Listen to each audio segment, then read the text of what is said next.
There's nothing more American than PBS. It's a safe place where kids learn and grow, and where grown-ups are informed, entertained, and inspired.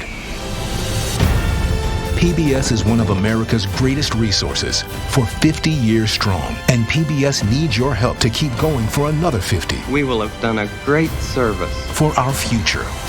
Visit Protect My Public Media to learn more, because there's nothing more American than PBS. To discuss the political fallout of the Republican budget bill and the state of American democracy on this Independence Day, we turn to the analysis of Brooks and Capehart. That's New York Times columnist David Brooks and Jonathan Capehart, associate editor of The Washington Post. Gentlemen, welcome.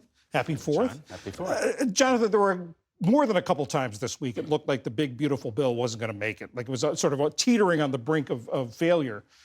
But a lot of the people who said there was no way they could support what came over from the Senate switched after talking to the president. Mm-hmm. What does this say about the president's hold and influence on the Republican Party now? Well, we've always known that his hold on the Republican Party is firm. What this vote, and now it's law, so now what this law says to me is he now has complete and total control of Washington. Congress, a co-equal separate branch of government, basically is the staffing arm of the executive. And the judicial branch, especially the Supreme Court, it seems like with some of their decisions, they are doing things in favor of some of the extreme things we've seen come out of the administration. So what we see with this so-called One Big Beautiful Bill Act, which is now the law, that they forced to get passed by this arbitrary deadline of July 4th so the president could sign it on the South Lawn, as he just did moments ago. This just says that President Trump, what happened is what we've been seeing happen since January 20th. He says jump, they say how high, and then they do it for him.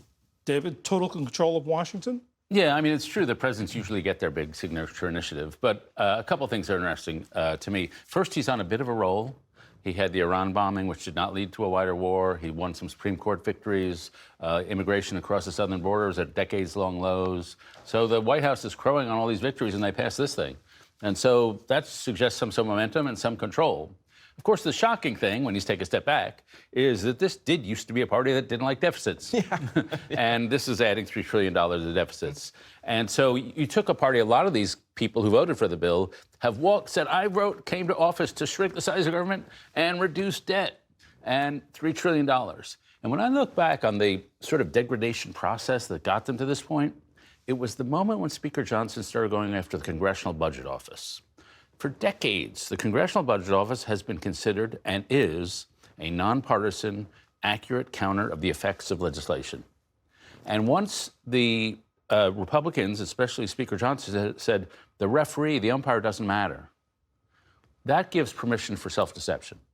And then they could somehow square it internally with themselves. I'm not really increasing debt. The CBO says that, but who believes that? So that was the thing. Once you walk away from the objective, impartial observer, then you give yourself permission to self-deceive. But you talk about, David, you talk about the people who said that they were standing on principle to oppose this, that they did not want the national debt increase, that this was spending too much money. Is loyalty and fealty to President Trump more important than that principle? I think we now have about 600 cases of this, and the answer is 98.2% yes. And so that, and then the other thing that's interesting to me about this bill is that it's truly regressive. It's good for the rich, and it's bad for working class folks. But Republicans have been doing this for a little while. And Republicans have been winning working class votes despite all sorts of pieces of legislation that are regressive in this way. So how much it will, the Democrats are pretty confident. We can say, he's cutting your Medicare, your Medicaid, excuse me. He's, giving tax cuts to zillionaires. But Democrats have been saying that for 20 or 30 years, and Donald Trump has been elected. And even in New York, Mondani, the Democratic nominee, presumptive, he did not do well among working class voters, and he's a socialist giving away free bus rides. He did well among the people making over $150,000, except for the very rich. And so there's something weird going on in our country. Democrats do not seem to be able to capitalize on the fact that Republicans do all these regressive policies. Well, one of the things that they did in this now law that is going to aid what you're talking about, the cuts to Medicaid, they don't kick in until 2026, after the midterm elections. And so Democrats will be out there screaming about how Medicaid has been cut, but the people they're talking to will say, well, my Medicaid hasn't been cut. What are they talking about? So this sleight of hand that's in this now law is also, it's reprehensible, because by the time people get hit with the full impact of this law, it might be too late for Democrats to capitalize on it. So, Jonathan, you don't think this is going to play a big role in the midterms? Oh, absolutely, it's going to play a big role in the midterms. There's a difference between playing the sound of Tom Tillis, playing the sound of Senator Tillis, Senator Lisa Murkowski, who actually did an old-fashioned job of squeezing out as much benefit for her constituents, but then voting for a bill that she herself is on video saying is a terrible bill.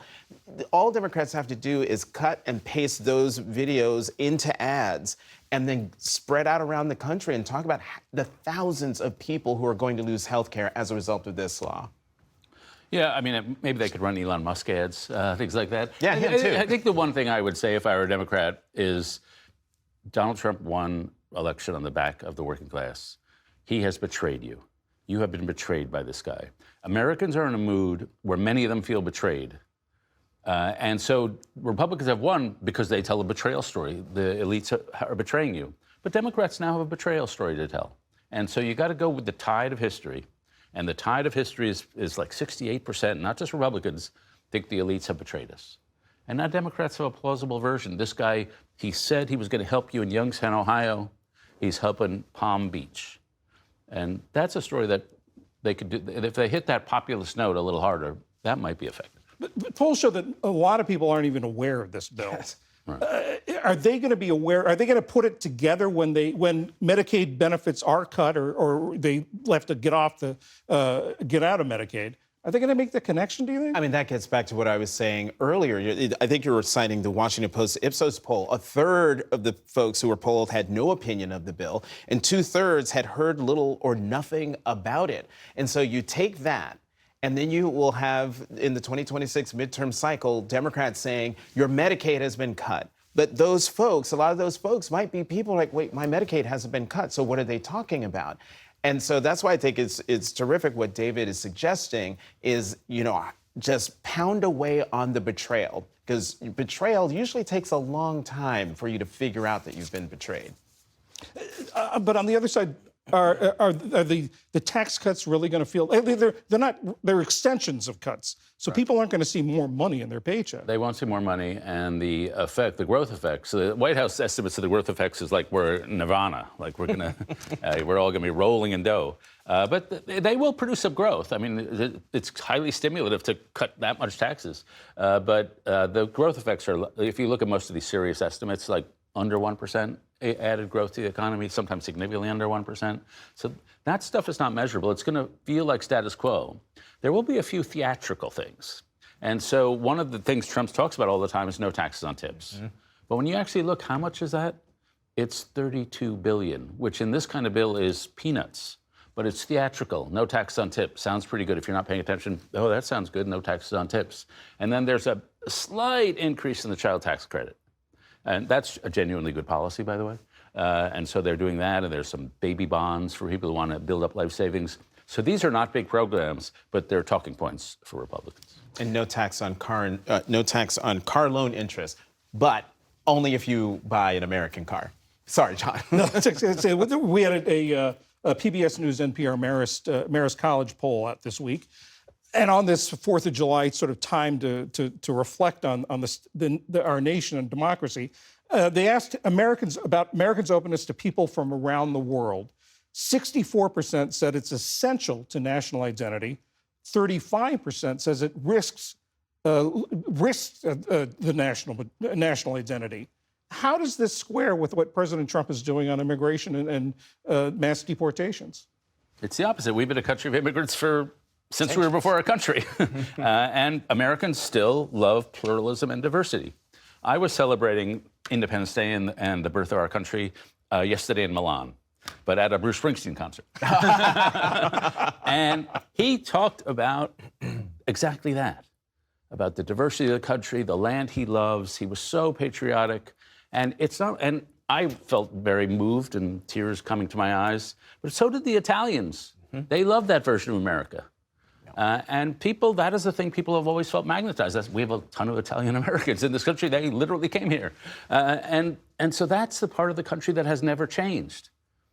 People were upset at the anarchy in the southern border, but we have never been a country that did not admire people who come here and work hard and make America what it is. You know, I was giving a speech at the Adams Institute in Holland during Trump won.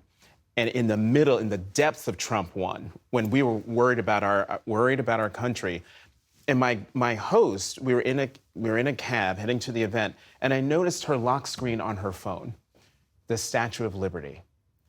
Here's this Dutch woman with the Statue of Liberty. It said to me that America was still a beacon of hope for people around the world. And that's why that number is at 64%.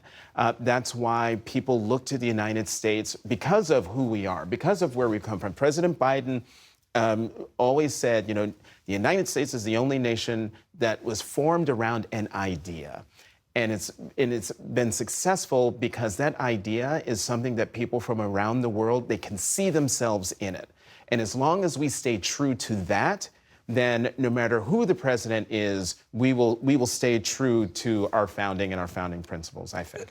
On that also, that idea that we asked about a serious threat to the future of democracy, 76% said yes, there is a serious threat. 24% said no. But what do you make of that? Anyway, there is a serious threat. But, you know, in the winter of 1777, there was a serious threat. In 1830, when Andrew Jackson did the Indian Displacement Act, there was a serious threat. 1863, that was no joke. 1890s, we had lynchings, we had corruption.